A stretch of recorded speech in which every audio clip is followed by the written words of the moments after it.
Okay, so we're going to get started. So welcome everyone. We may have some people join late, and that's fine.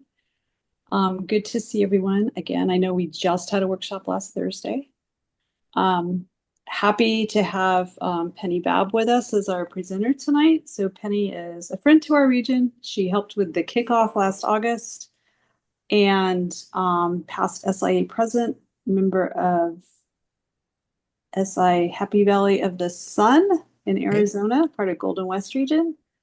And this is a topic that we talked quite a bit about mentoring a couple of years ago. And definitely it's always a need. Mentoring and succession planning is we're always looking to grow new leaders, especially at the club level, but at the region level as well and beyond. So I'm going to turn it over to Penny and I will start sharing.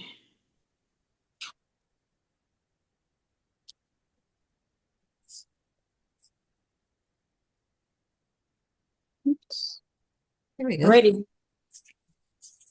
Well, good evening, everyone, once again. And I'm just thrilled to talk to you about mentoring and succession planning. Mentoring, of course, ultimately leads to succession planning, which is really just about developing our future. So thank you, Governor Judy, again, for including me in your leadership program here. I think we all have a story of a seroptimist reaching out to us with encouragement. Here's a tip. Even if you aren't a formal or informal mentor, when you notice a leadership quality in someone, please say something to them. It is such a compliment and it plants a seed. For instance, I never once thought about becoming a leader at the region level until two women at a region meeting complimented me and said I should run for the region board. And I think I rudely even laughed out loud because it never entered my mind. And then I started thinking, I do have some leadership skills from my career in law enforcement. And if I believe in a positive change is needed, I better put my money where my mouth is. So I think we need to advance a couple of slides, Judy. Sorry, I have people still coming in. Okay. Oh, okay.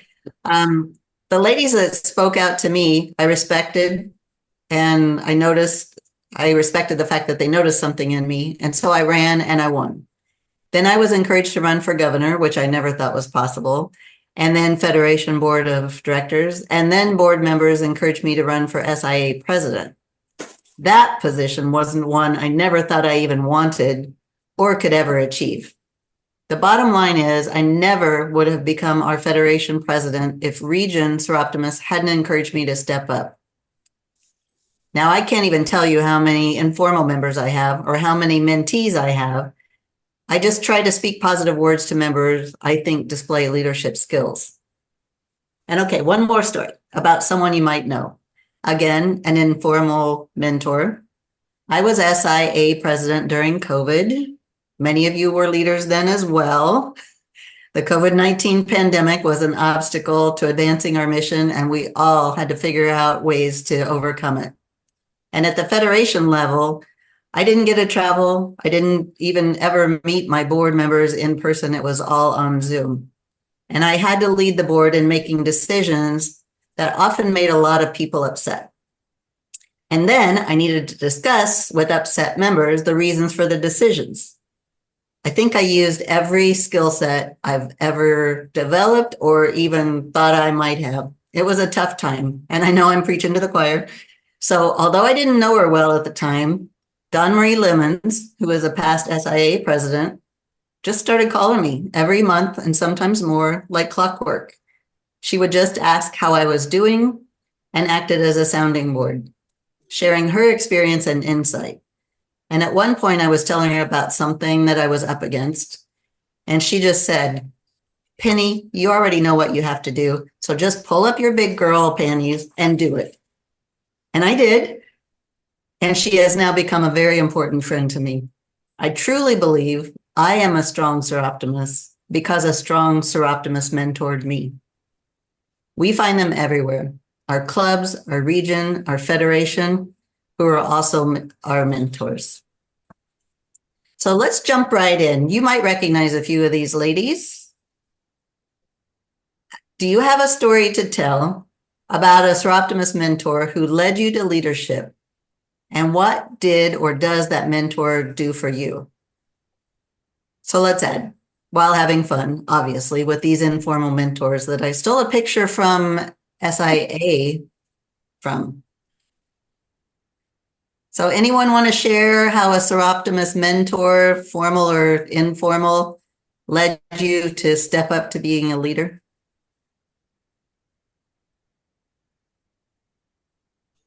I will share if you're Okay. okay. So, sorry, my name is Tammy, and basically, I was pretty new, but I was a previous Women's Opportunity Award winner that joined. And basically, my president at the time said, "Hey, would you like to?" No, she was vice president. Sorry, president-elect.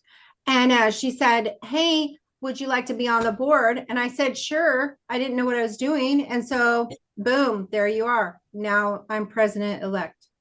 Nice. Congratulations on that too. And even more so, it's important to, when somebody reaches out to you and recognizes something, to kind of think about it so that you can step forward. And I swear every leadership job that I've had in Seroptimus has just been beneficial to me, developing my own personal skills and hopefully helping the region or the club. I'm back to being club president for the third time in a row, because we just merged a couple of clubs, so I've been dealing with that.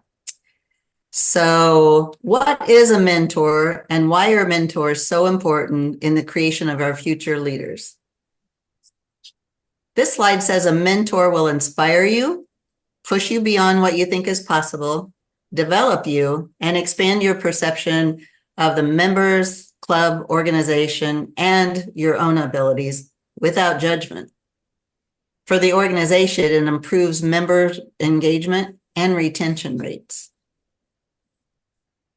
Now, there are many definitions and characteristics of a mentor. When I was researching this presentation, you just had to pick and choose what best fits Seroptimus. So here are a few. A trusted counselor or guide, a person who gives a younger or less experienced person help and advice over a period of time while supporting the growth and development of the mentee. Or a guide who transfers experience and roadmaps to success. So mentors create leaders by developing trust in a mutually beneficial relationship, by providing personalized guidance, knowledge, opportunities, insights, their connections. How many of us have met so many Seroptimists because someone introduced us in a group setting? Support and encouragement to overcome challenges and develop new skills. Sharing wisdom and networks gained from their own experiences.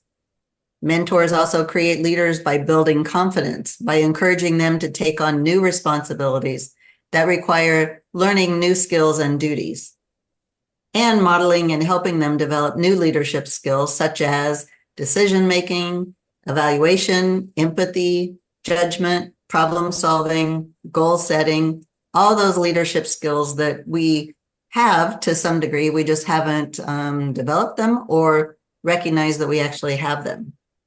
Mentors also create leaders by encouraging risk-taking and accepting failures without blame, and then trying again.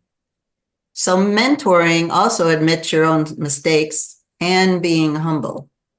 And of course, sharing the credit and providing membership opportunities along the way.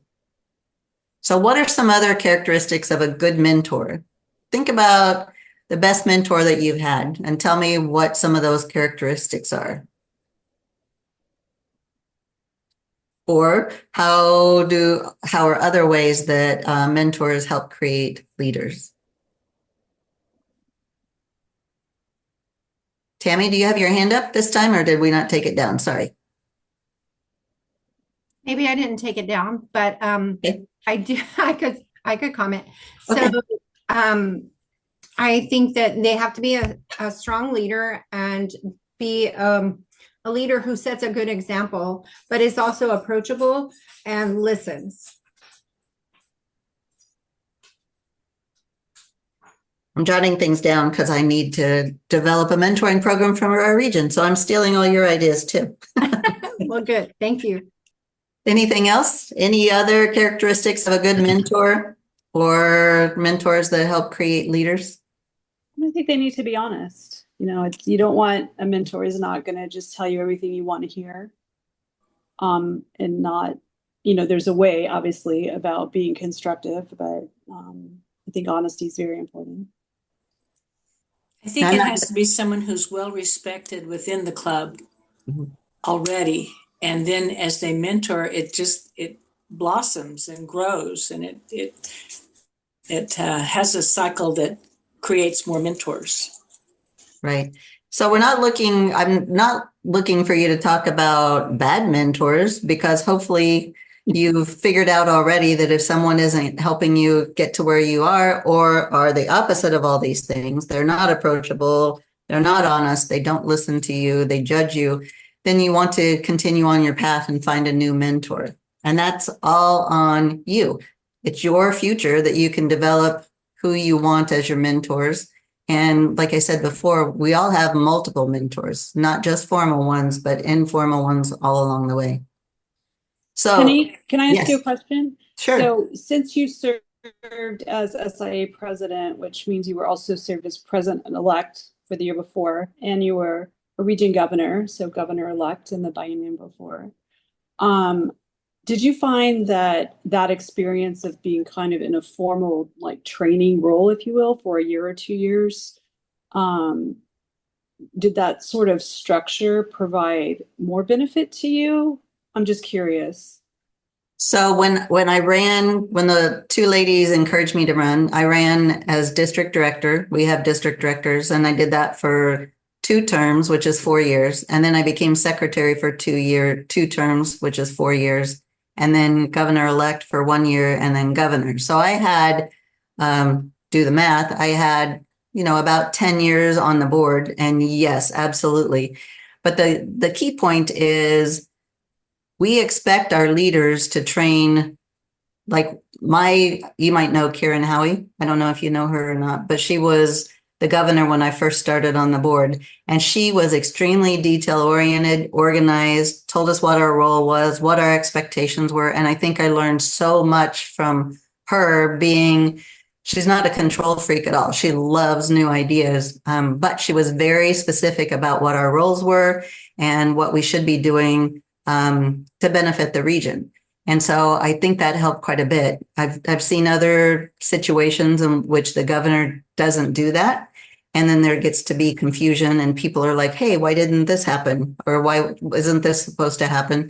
So it's really important that as you're mentoring people, even if it's through the board, who are all leaders, but they still need some directions in a new role, to really, if it's in policy and procedure and bylaws, you need to follow that to some degree, or you need to change it. But it's really important that you stay by the nuts and bolts and make sure that everybody understands why we do things with our Live Your Dream program, or Dream It, Be It, or why we give out certain awards and how we do that. As far as the SIA president role, I was on the board, and in our federation, we speak 6 languages. And so I was in person for part of it. And then Tina, oh my gosh, I just want to blink on her last name. She is from Taiwan. She was the president before me and needed an interpreter, and the federation didn't have money for that. So I had to rely on the CEO, who is responsible for achieving things through a staff, not training the incoming presidents. And so I relied on people like Don Marie and Alice Wells and all the people who you might recognize the names of.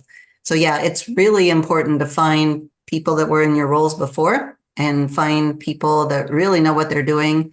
And think it's important to follow what the members have decided. Our bylaws and our procedures are decided by the members. So you really should follow them, because they're the ones that said, this is how we want you to lead our region. And so thanks for that question. It's it's important to find mentors that actually help you along the way. So any other questions or comments? Nope. So let's go ahead and take the theories of mentoring and leadership to a discussion that's useful for you. Let's talk about some ideas that you can implement in your own region and club. And I'll tell you the story of my club right now. So 2 years ago, my club, Happy Valley of the Sun, was a dwindling club of about 12 members. We accomplished the basics of participating in the DREAM programs and staying a club in good standing. But we were not known in our community. We had no fresh stories of success. We had plenty of leaders, but not the worker bees who would go into the community and develop connections and supporters and new members. So we were approached by another dwindling club that's about 40 minutes away from us. They had a lot of connections and they were well known in their community, and they have lots of worker bees, but no one wanted to be official leaders. And so they were literally going to disband because nobody would step forward to be president or on their board. And so they actually did disband with the intention of joining Happy Valley of the Sun. And so 2 years in, I've been the president both years, and we're still working through the differences in the clubs and kind of getting them to understand they're disbanded. They're now Happy Valley of the Sun. And so we do things a little bit different. But if we want to change it, we need to change it through the procedures and the bylaws. So now we started from scratch again, and one connected member was energized to develop a membership committee, and she started attracting new members. We have 9 new members this year. She met with the new members and determined that we needed a orientation and mentoring program. The orientation part is working fantastically, and we are starting on the mentoring part. So me and my big mouth, I also suggested that our Golden West region start a mentoring program because a lot of clubs don't do it. And in fact, I asked all of our clubs, we have 32 in our region, if they have a written, not even that detailed, but a written orientation or mentoring program. And only a fourth of our clubs do. So, and then when I started asking them to send me their forms, they're all kind of the same. So we're going to go through what seems to be working for the member or the clubs that we have. And I think they'll probably be similar to the ones that you guys might have. But I would like for us to share some information. So let's go over some of those points. So the first point, you have to clean up your club. You must have clear written bylaws, procedures, and goals that you can measure. You have to have documents that explain what your club does and why, such as a breakdown of the committees, their responsibilities and duties, and positions available. Even informal mentoring programs need some structure. So what happened with, her name is Dolores, the one that stepped forward to run the membership program. She pointed out that the mentoring program needs to be connected to a bigger structure, such as the membership pillar. And so we thought about that for a while and decided, yes, that's where it needs to be. The mentoring program would best fit into our club under the membership pillar. And so a mentoring program must also have an energized, passionate coordinator. Dolores is a force of nature. She truly is. She suggested that we develop it based on the needs and the wants of our new members. So after about a week, she stepped forward and literally said, well, it looks like I opened my big mouth and here I am as membership chair. Anyone else been there where you come up with an idea and suddenly you're the chair or the coordinator for that? It's pretty normal in Seroptimus, I think. So a membership or a mentoring program must also have a budget.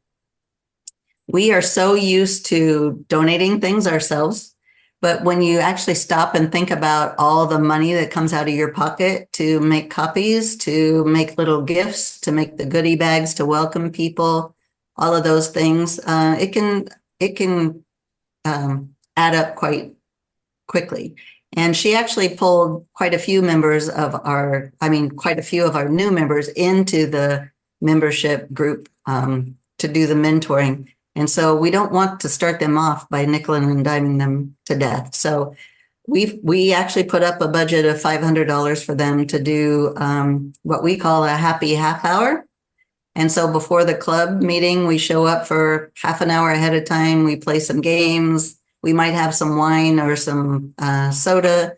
We have a few little food items because we only meet once a month. And so it's important for us to get to know each other in an informal thing. And so they're responsible for that happy half hour as well.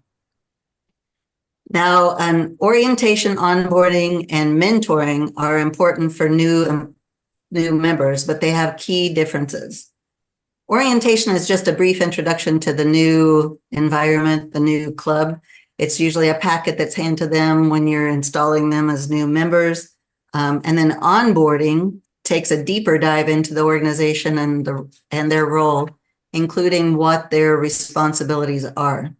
And then mentoring, of course, is about guiding and advising, helping the members through their career or personal growth. So we need to determine goals, expectations, and topics to cover for each program. Orientation, what are you going to do when you welcome someone? Onboarding, how are you going to teach them everything that they need to know so that they can immediately get involved? And then mentoring, how do we get them to achieve the goals that they want, whether that's a future leader or if it's just being a solid member who wants to learn and get their hands into the community. But let's focus on mentoring since that's what we were asked to discuss. So what do you hope to achieve from a mentoring program relationship? A mentoring program benefits the mentor, the mentee, and the organization. A mentor has enjoyment, satisfaction of helping someone, some development skills that they're making better, collaboration with someone else. A mentee appreciates the support, the encouragement, the discussion, the feedback, the affirmation that they're on the right track, observing a role model, and increased leadership opportunities. And then, of course, the organization with the mentoring program, there's better performance from the members. There's better membership cohesion. We expand our mission into new projects and programs. We enhance our own professionalism. We develop our leaders and identify those leaders. And we retain our members because everyone's working towards a common goal, which is also our mission, but we have a lot of individual goals in our clubs. So let me ask you this question. Is it a good idea to assign a new member to the person who brought her to the club as her mentor? Or what other ideas for assigning mentors and mentees have you had that maybe might work better? Does anyone have a mentoring program where you assign people together?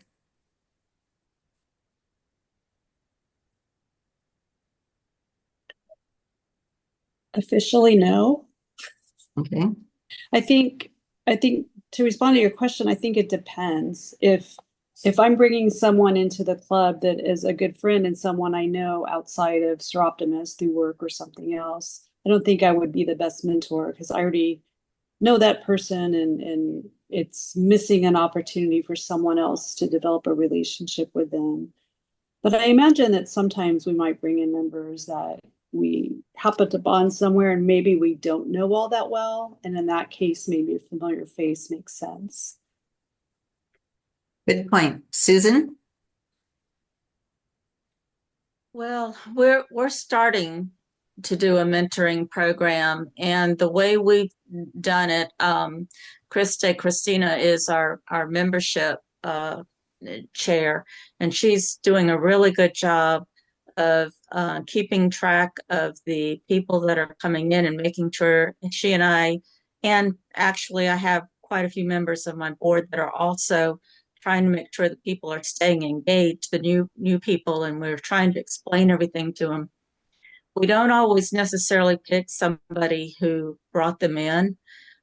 We try to pick people that might be sometimes it's better to have somebody with a little more experience. And we are blessed in our club with some ladies that don't mind sharing their experience, and they're kind about it. They're not, they're not snarky or anything like that. But yeah, and it's something that I'm hoping that we can expand on because it's needed. And I'm hoping we had a whole slew of new members that came in at the end of the year last year, and we lost some of them. We gained some more, and there's probably maybe 2 right now that we're not sure whether or not they're going to stay. But it's because I don't think they quite knew what they were getting into. Yeah, that's always a problem. I had a mentee assigned to me, and she was kind of a business person. And I had said that I wanted to develop a strategic plan with goals, like how many Live Your Dream Award recipients do we want? Those kind of actual numbers so you can measure it. And she volunteered to help me. And we met a couple of times. And then she said that she really wanted to do more hands-on stuff rather than developing, the structure of strategic plan, even though she volunteered to do it. And then she left. So she did have some health issues, but for instance, when one of the things that I started off with her was the history of our organization. And she actually said, that's all good and fine, and that'll come in time, but I want to know how to get my hands in the community right away. And so I think it's because of my law enforcement background. I was starting from telling a story, starting from point A, and that's not always what they want. And the more I think about it, that's almost a no-brainer to know that they just want to get involved, and then they'll figure out what the history is down the road. So you really have to talk to your new members and see what it is that they're interested in, what brought them in. For me, it was wine and cheese party with fun women, and all of a sudden I was a seroptimist. So, but here That works. It's been close to 30 years now. So, Irene, I think I saw your name or your hand up. Did you? Yes. I actually, can you hear me? Yes. Okay. No, it was already said. It was about possibly having a person mentor that's a little more experienced. You might have a new member that's been maybe a month or 2 in, and then they invite their cousin or friend or something to join, and it may not always be the right fit, but somebody more experienced, and that was sad. So I put my hand back down. Well, I called on you anyway, huh? Okay. Thank you. Okay, so let's go to the next one. So once you have the partnership identified, mentors and mentees should set boundaries. The frequency of how often they want to talk, what personal topics might be off limits, understanding that the mentor will share experiences and guidance, but it's the mentee's responsibility to take action. The program should be fueled by the mentee's desire for information, guidance, topics, responsibilities, duties, and not the mentor assuming that they want that kind of help. So the mentor and the mentee should spend time discussing each other's goals and expectations for their relationship and their membership. They should understand the benefits to each other and the organization as a whole. And they should develop a communication plan that works for both of them, whether it's in person or a Zoom meeting or emails or telephone calls. The mentor coordinator and the club should also help identify the important topics to cover and document the topic, date covered, and how any follow-up might be needed. And then, as I said, develop a meeting schedule that both are comfortable with, and a mutual understanding about resources and assistance we can provide to each other. So a mentoring checklist is a list of actions mentors should take before, during, and after each meeting or mentoring session. And a mentoring checklist helps mentors to stay on track and ensure they're doing everything they can to help their mentees get the most out of their time together. So a checklist helps mentors not miss anything. And it also gives them great ideas about what to talk about. It's a guide for mentors and mentees on activities to do once they've reached a mutual agreement on their mentoring relationships. Now, as I said before, most clubs cover the same information in an orientation packet, and the packet is often used by the mentor and mentee to expand upon and is often handed out as part of the induction ceremony. So what other ideas do you have for creating a mentor program? What is important for the orientation packet?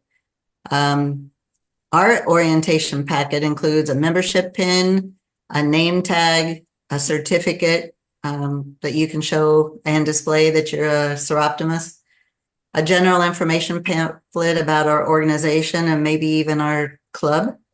Many of you have seen the Seroptimist 101 document and might use it as part of their orientation. A few years ago, I asked the Federation for the a form that you can edit. So we added a couple of pages to that, and I included stuff about our region and our own club into the Seroptimist 101. So it kind of handles everything. But beyond that Seroptimist 101, a lot of regions have a member handbook, which covers where to wear their pin, like over your heart, what the pledge is, what do our emblems mean, an interest survey for members. We did this, and I just pulled one off the internet and passed it around at our retreat and had all of our members identify. There were probably 150 topics, maybe not that many, but quite a few. And they just circled what they were interested in. And we had about 4 or 5 members say they liked acting. And we're developing a what's it called? Murder mystery fundraiser now. And those 4 or 5 members are going to be our actors. So it's a very simple way to find out what interests people and what might keep them engaged.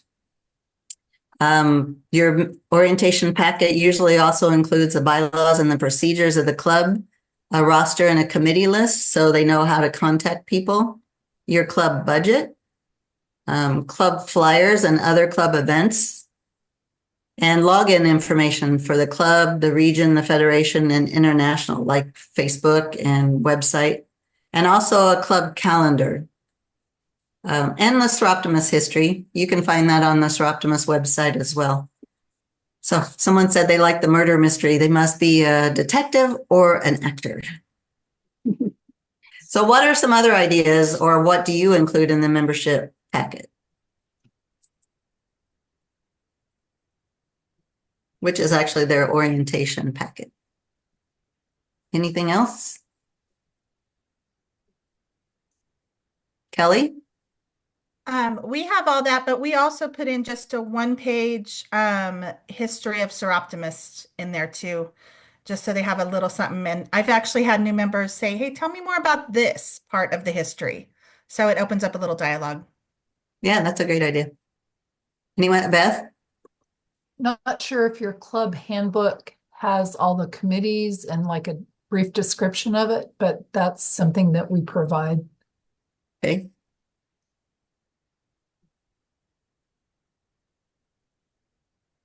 Anyone else? Irene?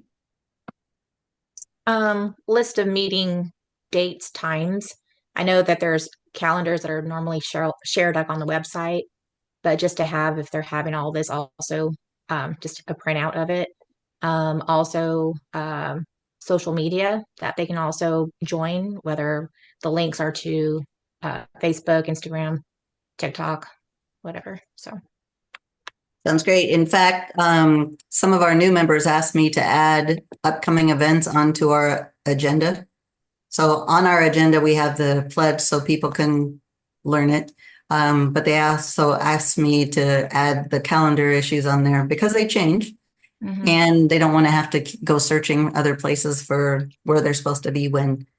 Beth, did you have something else? Yeah, it was the calendar stuff as well. We have a little box on our agenda. It's just a 1-page agenda, but the little box has several dates that are coming up. For example, our Dream It, Be It. So, big events, as well as our meeting times. Yeah, I think that I don't know if you know Alice Wells or not. She actually was our international president, and she's from my region. But I was a member maybe a couple of months, and I really wasn't understanding Seroptimus much. And she invited me to stay with her. She was a big deal, and she invited me to stay with her at a region conference, and that was almost 30 years ago. So region conferences were huge, and Alice had people coming in and out of her room all the time, and people were running up and taking photographs with her. And I finally said, "Who are you?"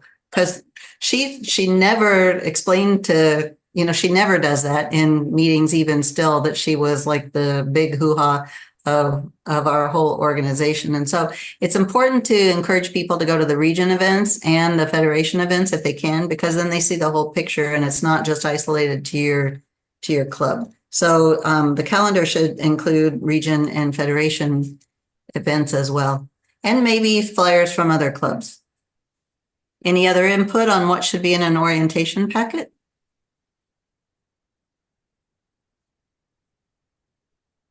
Nope. So for the onboarding packet, the basic thing is to discuss and answer questions about the information in the orientation packet. So Seroptimus 101, the handbook, the bylaws, procedures, committees, how do they meet the members, not just sitting next to them in a meeting, the budget and how that's decided, upcoming events and club calendars, login, general information about the club, and most importantly, at least for my mentee at the time, was community service opportunities. So literally ask the newbies and they will tell you what they need to stay engaged. That's probably the biggest lesson learned than trying to design a whole program that we think they need to know about, when in fact they can develop that just like us. We've developed it over the years, and I think for me anyway, visiting other clubs and visiting region events is what really cemented Seroptimus for me, and I think that's pretty universal. Also, the mentor on the onboarding session should talk about our community presence. Who do we partner with? What are community memberships? Our club is rejoining the oh my gosh, what's it called? Town Council. They were members a few years ago and then stopped. And now we're going to rejoin it again. And a lot of people are very excited about that. So community memberships, who we partner with, opportunities for fundraisers and grants come from those community partners as well. So social opportunities, like we developed a happy half hour for the social because we knew it was lacking during our meetings. What our mission is, what our club mission is, and the strategic plan to achieve it, and what are pillars? What do they do? How did our dream programs come to be, and how do you organize those? How do you participate in those? And then club focus on local projects. A lot of newbies still want to be in the know. If people don't show up at your meetings very often, they tend to lose connection with what's going on. And everybody wants to be in the know, not just the 5 people that are organizing an event or something. So be careful of cliques of all the doers and make sure that other members are being informed, if not involved. And then a big one is expectations for new members. This is what the onboarding session should cover. Financial. For instance, our club doesn't do any club dues. We only do Golden West Region and Federation. But there are other commitments that we often ask for: donations, raffle items, bringing in food, buying tickets. And our club the only requirement is that you're a member of one committee. I know other clubs have multiple requirements for multiple committees. And then, and we only meet one time a month, which I already said that. So the time commitment for the actual meeting is less, but then you have to do more work on Zoom calls and committee meetings. And then what benefits they receive from being a member and what benefits they can offer to the members in club. And that's kind of a skills assessment to some degree. and then what we are benefited from when we become members, which is the lifelong friendships, the mission that we all believe in, community service, actually helping women that we can name. Those all are things that mean a lot to me. And then also during the onboarding, exposure to the organization, our region calendar, our federation calendar, history and structure of the entire organization, and what opportunities are at the region and federation level. Can they run for a board? What are the requirements for experience to run at your region level or at the federation level? So what are some other onboarding and mentoring topics we might not have covered that you think is important during this onboarding session?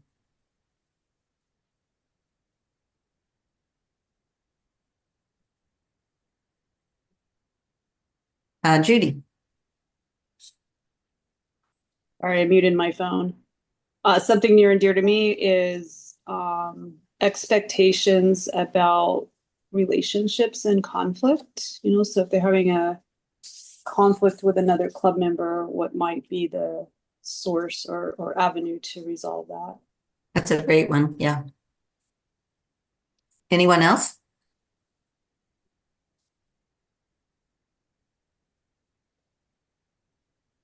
Okay. We went over some important onboarding topics, but I designed this little template in about half an hour, the one over to your left. And I titled it, we don't use it yet, this is under development, but I just made it and I'll send it to the membership committee and they can expand from there. But if you're interested in seeing this one or these other three, I just pulled off the internet. They're not really Seroptimus related, but it shows you all the different kinds of forms you can have for a checklist. That doesn't have to be that big of a deal. And it can literally be like the one kind of in the middle towards the bottom where it's literally a checklist. You check it off and just say, yes, we cover this topic. Or you can get more in depth if you really want to. If somebody says, I don't understand, live your dream, and I would really like to get involved, your follow-up with that would probably be to invite them to meet the Live Your Dream Award chair and maybe generate a lunch or something with the three of you. So there's, I think there's are well worth it to design it just so that you have a template to make sure that the date and time, the topic, the discussion, points of interest, the mentee to follow up. And of course, we don't keep files on members, so this can be used however your club want to use it. You can even give it to the mentee after your kind of time together is done, which you'll decide when that is between the two of you. But the key ones are what I said, date and time, when you actually talk to them. Come up with a meeting agenda so that the mentee and you know what you want to talk. They might say, I don't want to know about the history. I want to know about hands-on activities. So you know to put the history down the line on your mentoring relationship. Key discussion points that you might want to cover. If there's any goals, like for instance, they might say, in the future, I'd like to be president. We've actually had brand new members say that they like to be in charge and they would like to be president someday. So of course, you know, we start salivating at someone like that. But there's some steps to get her there. And that's what's important for a mentor to help them figure it out. And then concrete action steps. So that the mentee has agreed to take following the session. It is not your responsibility as a mentor to make sure they're calling people or to signing up for a committee. You can remind them, gently nudge them, but it's ultimately really the mentee's responsibility to take any action that you discussed. And you can be the facilitator for that. Like I said, if they want to know more about one specific thing and there happens to be a chair in charge of that, you can go to lunch and keep your mouth shut while the chair and the mentee are talking about opportunities and what the future may hold for them. So, and then a progress update. You can talk to them if they were able to make an appointment or not, or if they need any help doing that. What challenges have you faced while you're learning this about Seroptimus? Maybe like Judy said, they're having some conflict with a member that they didn't expect. And so they need some help with conflict resolution that they would not bring up unless you asked them if there's any challenges that you're up against. And then, of course, give them some feedback on what you think they should, if they ask you what their first step should be, nudge them to join the committee that they're required to, but to also sign up for some of the specific duties. And then, of course, resources shared. If you can help them get on the Federation and the region websites, if you know of a club that's having an upcoming Dream It Be It and they express interest in Dream It Be It, there's no reason why you and the mentee can't go to another club and experience a Dream It Be It and then steal their ideas like we all do and bring it back to the club. And that just energizes them. Same thing with fundraisers. If you can encourage the mentee to go with you to other club fundraisers, they can see how other clubs are formed and how they operate as well. So the bottom two tables on here are the date and time, and then the comments are things like you can comment whatever you want. You can make nice comments. You can say, pleasure to meet with you. Can't wait to see you next time. Give this back to them. Make copies for both of you. However you want to handle this checklist, because like I said before, we don't keep files on members. Maybe your club will decide to do that, but that's up to you. So it's really just they can see what they've learned and that they really have learned some things. And the mentor can get better and better at providing new members what they may be interested in doing. So what's good, what's bad on these checklists? What do you think? I saw a couple of chats pop up that people said, good idea. Judy. Did I say something? Oh, your hand's up. So I'm just going to call on you anyway. My hand's up? Yeah. Well, I like it. I think that I wouldn't want anyone to perceive this as a thing to do, to check off boxes or make notes, kind of like being at work. But right. It's certainly, we all make lists and notes to ourselves. And this is just a way to kind of capture those sorts of notes in a single place. So we're maybe doing that without it feeling quite so formal anyway. And why not? I'm talking to myself largely. Why not get all my notes in one place and ensure my likelihood of following through better and more completely and consistently? So I like the concept of at least some level of documentation. And I really like your point where you don't want it to sound like it's a member evaluation, like we're judging you, you're not moving ahead fast enough, any of that kind of stuff. But yeah, it's really just a checklist to make sure that we've covered everything. And the checklist can change. The mentee might have completely different ideas that they think they need to know. And there's no reason why you can't embellish it. There are certain things that you probably need to include, which is time commitment, financial commitment, those kind of things, so that they aren't taken off guard when asked to bring food or something. So any other input on the checklist itself? And if you're interested, Judy has this presentation that you can blow up these. I can share, send it to you. I'm sorry, what? I can share it, yes. Yeah. Any other input on a checklist? Good, bad, ugly? What's missing? Nope. Okay, so we've just got a few minutes left, and I hope you aren't paying attention to the title of this workshop, because I'm supposed to also be talking about the very important topic of succession planning. Well, I skimped on succession planning with the excuse that, my opinion, proper mentoring, getting people involved and encourage them will lead to leaders being identified and even encourage them to step forward. When you have an engaged member who passionately believes in our mission and is a type A personality, which 99.999% of Seroptimists are, you probably have a leader on your hands already. So succession plan is simply passing on leadership roles, making sure the club runs smoothly as new leaders take over, and cross-training members so they're prepared. So succession planning is a business strategy, truly, for passing leadership roles on to one or more other members. And the strategy is used to ensure that your club runs smoothly after employees leave or for whatever reason. I'll just put for whatever reason. And succession planning involves cross-training employees to help them develop skills, knowledge, and an understanding of our club. Anything else about succession planning that you would like to bring up? Sure. Okay. So this is my alter ego talking.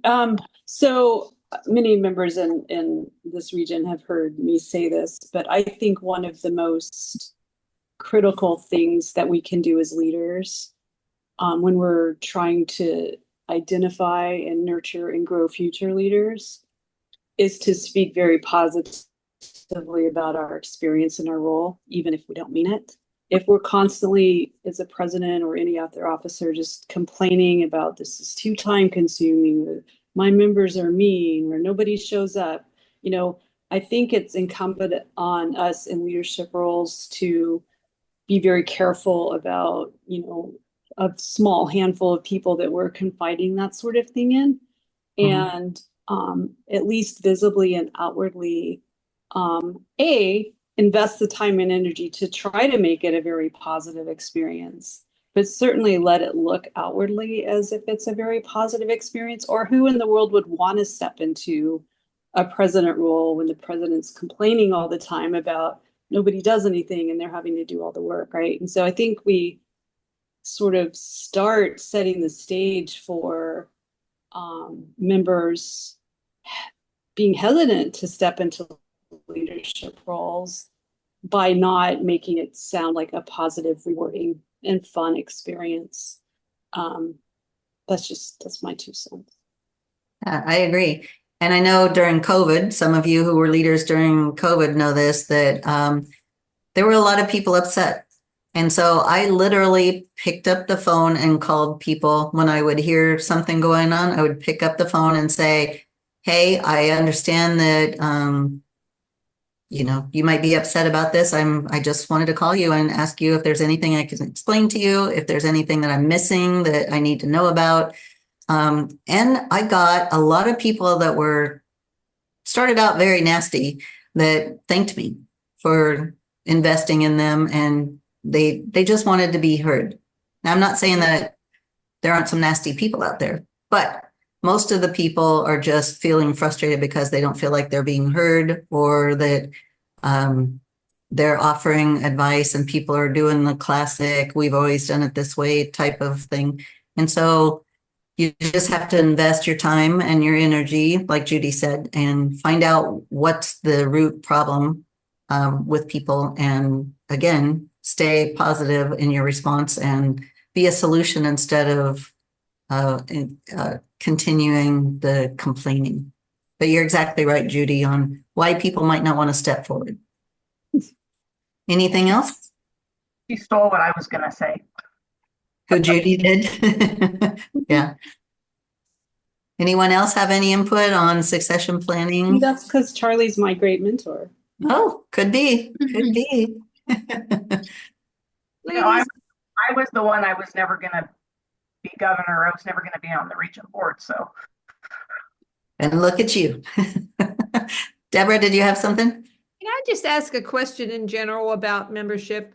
When you all bring a potential member into your club, do you bring them to a meeting, or do you talk to them outside and explain, have a meet and greet, so to speak, and talk to them prior to them coming to an actual meeting? Because I throughout the years, I've seen so many people come to meetings, and it'll be a meeting when you're discussing your budget. And right. They're like, wow, why am I here? Right. Yeah. So I was just wondering if you all had speak to the potential member prior to. and explain, a little bit about the organization, that there's a dues process that you need to pay dues and how much, but at the same time, you don't want to bombard them with a lot of stuff too. Right. So I'll just, before I ask Susan to speak, I'll just tell you what Dolores does. Quite a few of our members belong to a community, I don't know what it's called, community building that has mahjong, however you say that, a bunch of card games and all that kind of stuff. And so they get to know people there. And of course, we all start talking about Sir Optimus if you're with anybody to any extent.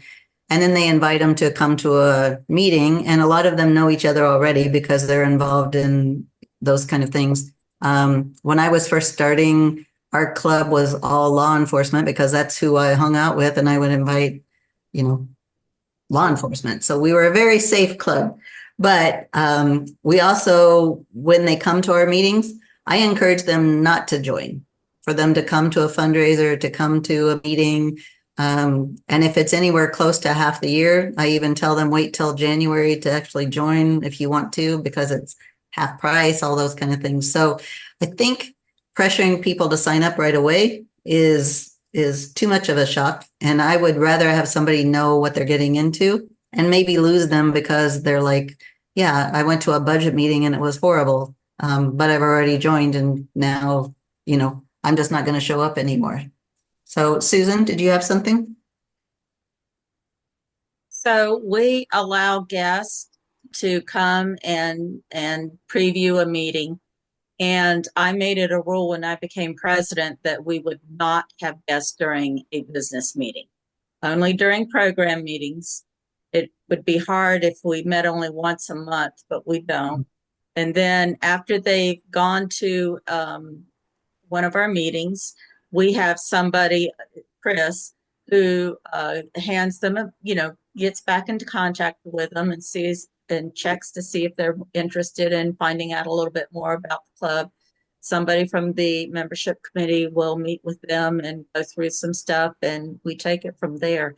But we never have, I refuse to have guests at our business meetings because that's just, there's no sense in doing that. They don't really know what's going on. Right. Linda. Well, we do a variety of things, but I think something that has ended up being real positive this year is we've had a couple of fun things, like we had a Friendsgiving dinner and we had our Christmas party, just things, and inviting people. We got several new members from our Friendsgiving dinner, and some of them have been to a business meeting or had met with somebody individually already, but that kind of seeing the group together, that we aren't just business, but it's fun too, I think really was a positive thing. That's a good idea. For our Christmas party, the membership committee decided to play left, right, center. And one of our guests actually won, and then she applied her winnings to her membership. So that was kind of fun. Any other comments? I was going to say to Susan's comment, because we struggle with this, because like your club, Penny, we only meet once a month. Mm-hmm. And so that makes it really hard to, typically, in Gloria, our president's here as well, but when we know we have guests coming and it's a business meeting, we try very hard to keep it minimal and focus on other stuff. But it's really difficult for the clubs that only meet once a month to not have guests come to our business meetings. Yeah. Like Linda and other clubs, we obviously invite them to some of the more fun things we do as well. But generally speaking, they're probably going to end up at a business meeting. Yeah, and what we started doing is we send out the minutes from the last meeting and the financial reports by email to all the members and say, if you have any questions, copy all, and we'll respond accordingly. And then at our actual meeting, we just approve the minutes if they've been corrected online, or so it takes about 30 seconds to go over minutes and business financials, unless there's a big issue and we want to discuss it. So that's a way to make it a little less business and more fun. I will say too, at our last meeting, we were just kind of in early stages of planning a fundraising event this summer. And as simple a thing as like naming our program for this year. And we had a guest in attendance who had, by virtue of her background and what she does for a living, had some very good insights about very small wording choices we were playing around with. And it was super helpful. Like, even though she's not yet a member of our club, just having that participation objectively, an outside person in our conversation, was helpful. It doesn't always turn out that way. But I think we're very fortunate to have her insight. True, and you never know unless you include someone. So Right, exactly. they might be the key to everything. So we packed a lot into this hour, and I'd love to see what you and your club have already designed.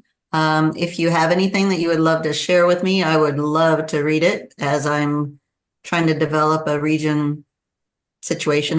We call our past governors doñas, and I reached out to all of them and asked if they would do like a 5 or 10 minute little video that people could pull up and read so that they could meet them too.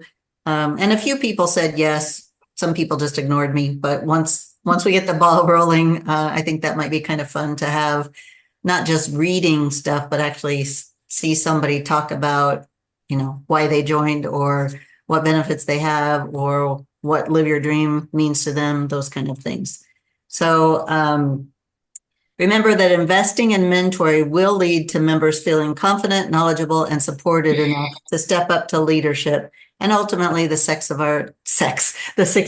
our club and region. So if there's nothing else that you all want to share, thank you for including me in your leadership program. And if you want any other information, please contact me. Judy has my contact information, or you saw it on the screen. You're welcome to any copies of anything that I have. And I'll even share stuff from the other clubs from our region that have shared with me. So any parting words, anyone, especially Judy? I just thank you as always. Always appreciate your insight and wisdom and willingness to share with us. And it's fun that you're kind of going through this journey with your club and your region as well. So I believe in sharing. So I think everyone in our region does as well. So something we can work on together. Sounds great. Thank you so much, everyone. Thanks for being here. Thank you. Yeah. Bye. Bye.